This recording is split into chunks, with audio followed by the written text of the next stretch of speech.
This is not the first military intervention against a sovereign state in the name of justice. They tried to impose their model on others, inevitably bringing death, destruction, desolation, and dilapidation. Nor is it the first time that they retreat hastily and resignedly, ridiculed by the whole world in a complete failure.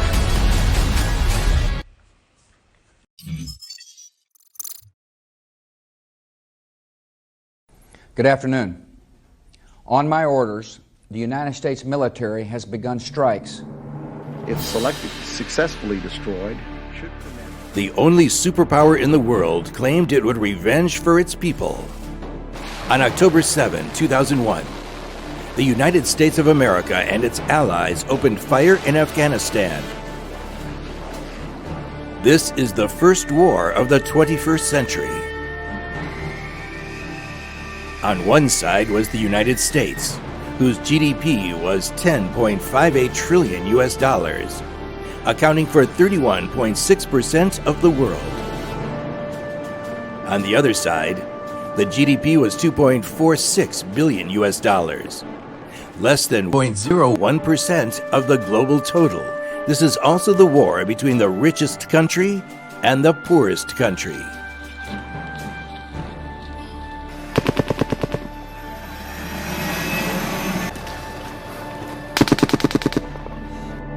First, it was the Special Operations Force Squad who infiltrated quietly. Then the Marine Corps, the Army, and Airborne Division. The Americans quickly dominated the ground. In 1 year, the Bagram base changed from an airport with only an old runway to one of the most powerful military fortresses in the world. At its peak, it had 40,000 soldiers stationed and supported 140,000 operations a year. Carrying more than 7 tons of ammunition, the F-15 and F-16 fighters can destroy a town at a time. Carrying machine guns that can fire more than 600 rounds a minute, the Apache attack helicopters can tear a crowd apart in seconds.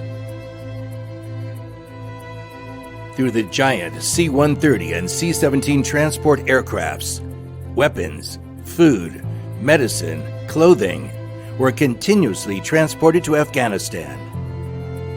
The United States spent more than $2 trillion US dollars on this war. The Obamacare, aiming at achieving universal health coverage, cost just $940 billion US dollars and was rejected. The United States owes more than $3 billion US dollars to the United Nations, UNESCO, and WHO. The money was originally planned to be invested in poverty reduction, education, and medical services in the world's poorest regions. The frontline operational bases, like the fortresses established by the ancient Roman army in Germania, were spread over the barren land of Afghanistan. Soldiers, civilians, contractors, and merchants gathered here. The hospitals, churches, shops, and stadiums supported the invasion of an empire into another country. At its peak, there were more than 50 frontline operational bases operating in Afghanistan to support American infantry's patrols and fights in remote areas.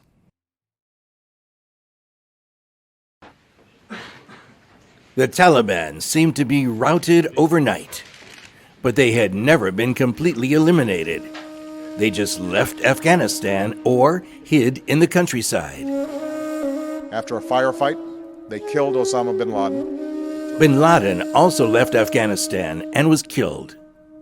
Omar died, and his successor, Mansour, was also killed by the Americans. The transition in which we are going to be turning over responsibility for Afghan security to the Afghans. Obama once said that the Americans would leave, but he increased the American army in Afghanistan. In any case, over 20 years, more than 7,000 days and nights. The firefight had never stopped. And it became a war between the army and the civilians.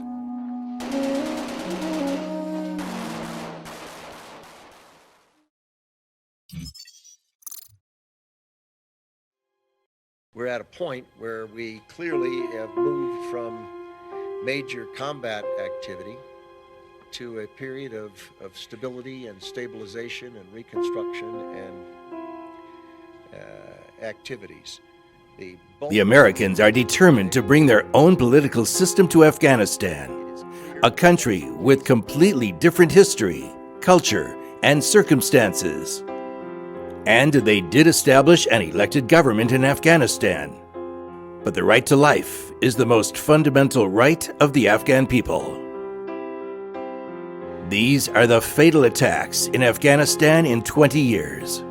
American researchers believe that the war in Afghanistan had cost about 241,000 deaths, including more than 71,000 civilians. However, the number of deaths due to diseases, lack of access to food, water, infrastructure, and the indirect effects of war cannot be accurately counted.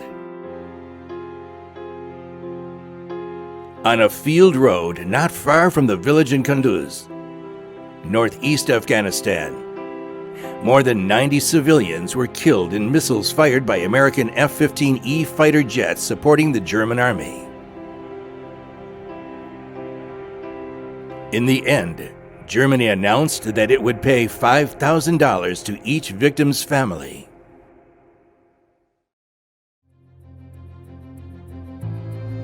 In Khujani district, Nangarhar province, eastern Afghanistan, 30 people were killed and more than 40 were injured in a drone attack on more than 200 farm workers resting in a field. These people were working in the fields, making very little money. Don't the Americans see that they were just working and gathering pine nuts? Why do they attack ordinary workers? In northern Helmand province, southwestern Afghanistan, at least 40 people were killed in a drone attack on a wedding ceremony. Most of them were women and children.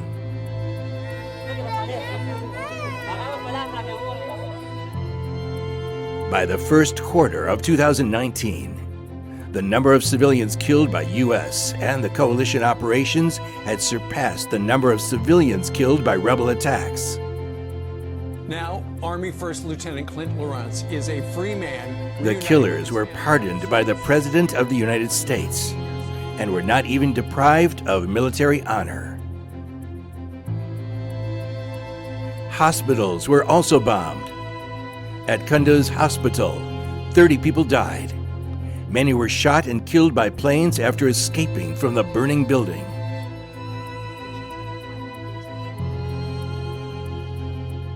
At Bagram Air Base, the secret prison is twice the size of the infamous Guantanamo, but the number of people in custody is 3 times that of Guantanamo. When prosecutors of the International Criminal Court wanted to investigate these war crimes, the United States declared it would boycott these actions to uphold human rights. You should not assume that you will still have or will get a visa, or that you will be permitted to enter the United States. Many people have lost their lives and many more have been displaced. Now, 18.4 million of the 37 million population in Afghanistan are facing the shortage of food, drinking water, and medical care, and need humanitarian assistance. More than 6.7 million people have become refugees. Since the tents used by refugees are donated by international organizations, they can be easily identified by satellite. Here, hundreds of people use one bathroom, lacking water, food, clothes, and everything.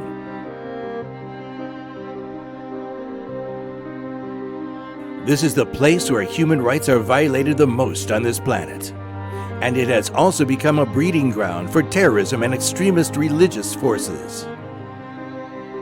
However, the perpetrators claimed they would give the Afghan people freedom and democratic rights, and therefore implemented military intervention. What they have destroyed is not only human lives, but the future of a country and generations of its people. After 20 years, the Afghan people have lost faith in the democracy and freedom promised by the Americans. In the 2019 presidential election, only 1.8 million people voted.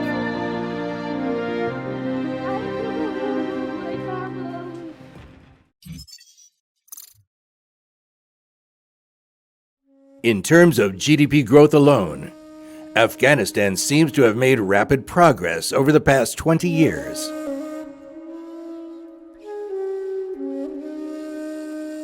But behind the development is the consumption stimulus from foreign troops and foreign aid that accounts for more than 40% of GDP. For a country, the foundation for survival and life of its future generations has been destroyed. In Kabul province, as the Kharez was abandoned and thus no longer covered and maintained, satellites observed a series of circular holes on the ground. As early as over 1,000 years ago, the wise Afghan people had carried out underground irrigation. But today, up to 70% of Kharez may have been abandoned.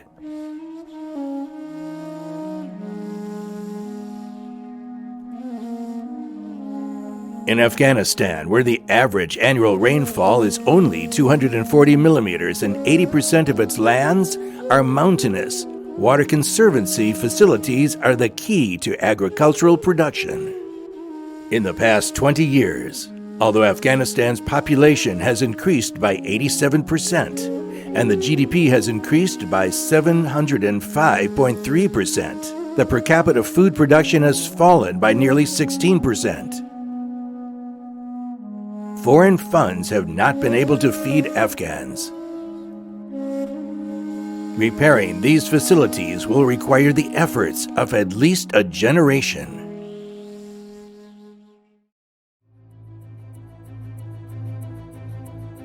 Enveloping almost all of Afghanistan, the sandstorms can be clearly seen from more than 500 kilometers away in space. Between 2010 and 2020, northern Afghanistan experienced the most severe vegetation shrinking.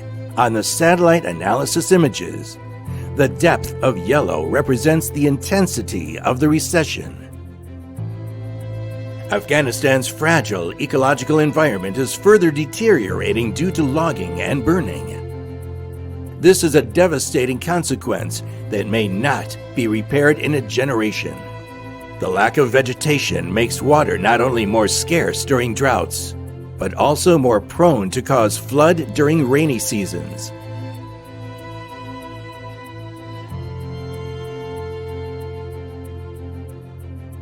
In May 2018, satellites observed by infrared that an uncontrolled and undrained flood in the farmland-filled Baghlad caused the moisture content of crops to exceed the warning line.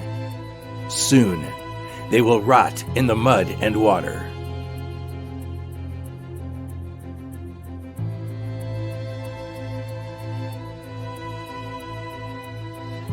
Deforestation has also increased landslides.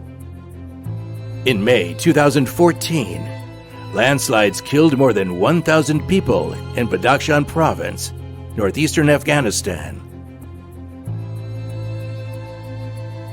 Due to the lack of an effective management and disaster mobilization system, there was only one excavator on site to carry out rescue operations for a long time. Agricultural production has regressed, while the development of Afghanistan's vast mining resources has been stagnating. Ajak Iron Mine, with a deposit stretching for 32 kilometers, is the largest undeveloped iron mine in Asia. In 2011, Indian and Canadian companies won the bid. But nearly a decade later, there is still no sign of development from satellite images. No hardened roads buildings, and other infrastructure are identified here.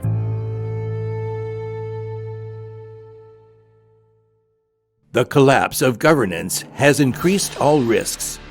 Many of them are devastating.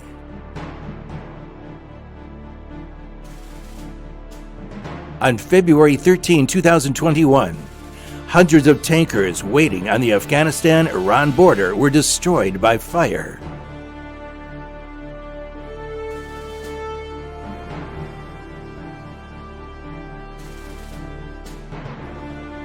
Other damages are the destruction of a country's history and future.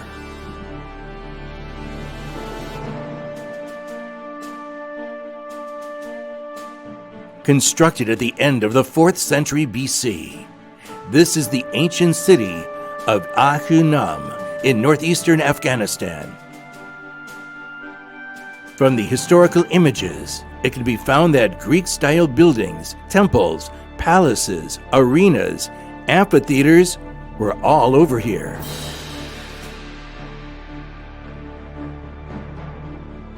But now, it is almost flat on satellite images.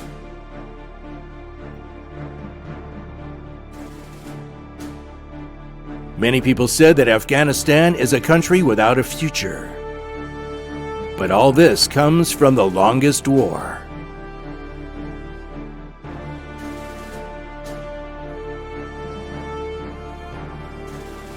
This is the GBU-43 massive ordnance air blast bomb, the mother of all bombs, that exceeds 9 meters and weighs 9,797 kilograms. It is the most terrifying weapon in human history, except for nuclear bombs. On April 13, 2017, the U.S. military used this weapon for the first time in Nangarhar, Afghanistan. On the satellite image, everything on the ground is smoothed out. Just like this country, nothing is left.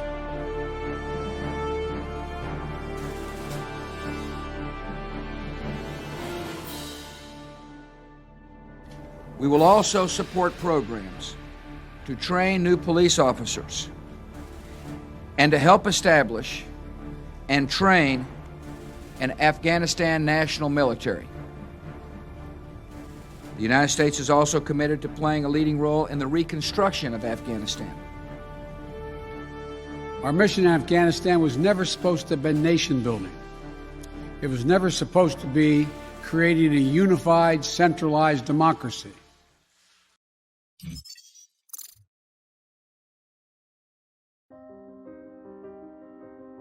Although the natural environment has been destroyed, satellites still observed obvious vegetation growth in Helmand and other areas in the past 10 years.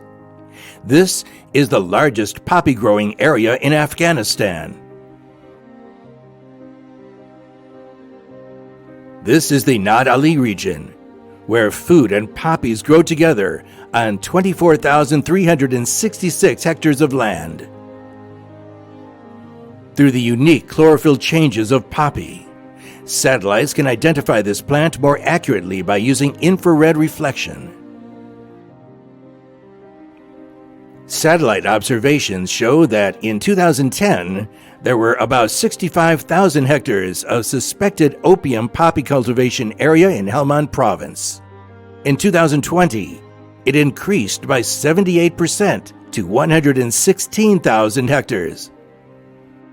In 2000, the Taliban government announced a drug prohibition, reducing the area of opium poppy cultivation in Afghanistan from 82,000 hectares to 8,000 hectares.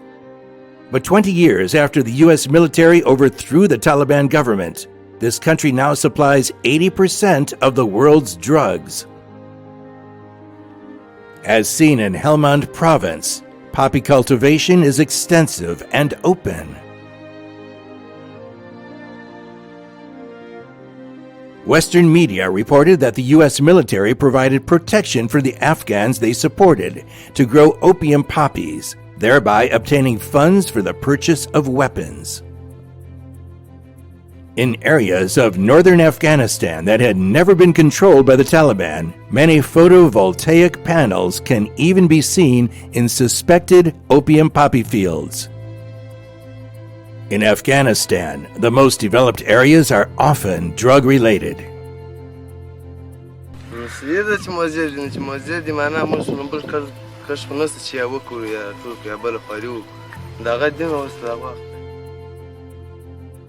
This is the Musaburg area in the northern part of Helmand province. Since 2013, the drug factories, trading venues, and the entire city in the Musaburg area have been developing rapidly.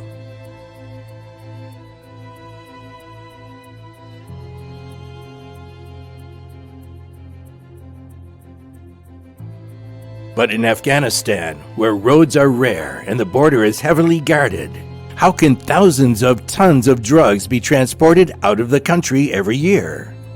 People have always suspected that unchecked CIA transport planes and U.S. military transport planes were continuously transporting Afghan drugs to all parts of the world.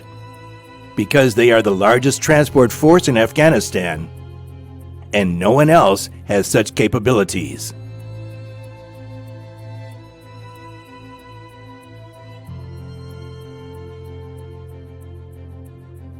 An increasing number of locals are planting poppies on their own land instead of wheat and potatoes. More and more children have discovered that drugs are their best future since childhood. Military intervention and war can destroy a country in many ways. Destroy everything that was once beautiful. Destroy the foundation of its present existence. And destroy its hope and future.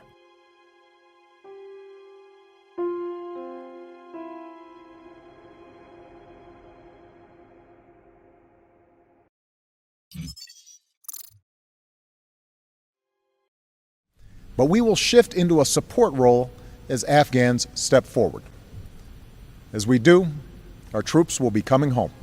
Had tremendous success in Afghanistan in the killing of terrorists, but it's time, after all these years, to go and to bring our people back home. 2 U.S. presidents once said that the U.S. military should leave Afghanistan, but they stayed in this country for another 10 years.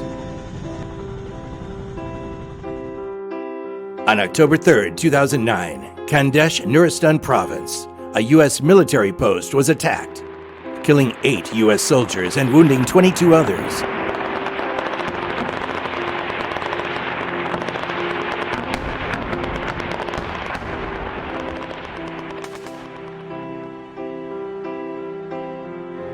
In the end, the U.S. troops retreated and blew up the outpost. Lance Corporal Benjamin W. Smith. Honor the dead. In the 20 years, more than 2,400 U.S. soldiers were killed in Afghanistan. More than 20,000 were injured, and more than 3,800 U.S. security employees died. But the victory seems to be getting farther and farther away. I've concluded that it's time to end America's longest war. It's time for American troops to come home. The United States will begin our final withdrawal, began it on May 1 of this year. The Americans left in a hurry and in a mess. The death of thousands of soldiers and tens of thousands of civilians became pointless overnight.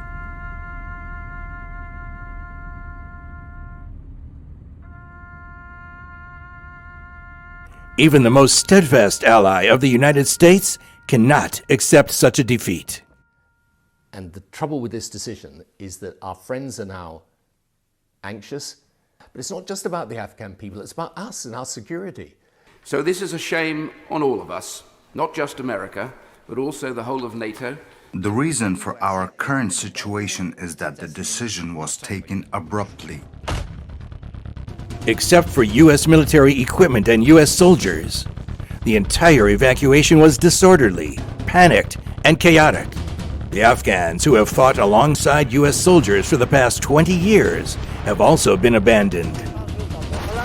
My mother has been inside the airport for the last 6 days, but the rest of our family is stuck outside because of all the people at the gate. There's no information. The US shouldn't have announced anything if they weren't able to take people out.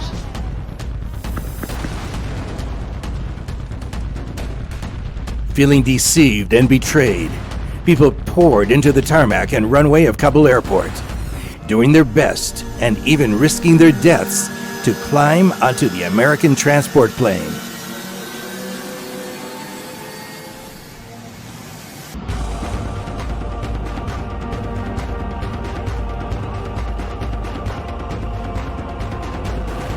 The U.S. troops suffered the biggest casualties in Afghanistan in the past decade during this retreat. In the past 20 years, the U.S. military has simultaneously launched invasions and military interventions in several countries, but now cannot guarantee their safe evacuation. And their enemies even do not have equipment such as tanks and fighter jets. Full of lies, killings, bullying, death, desolation, and decline in 20 years, this is a war that can be observed from more than 500 kilometers away in space. The military forces of the superpower imposed a disaster on the extremely poor and weak civilians, but they were ultimately unable to win, or even to withdraw in dignity.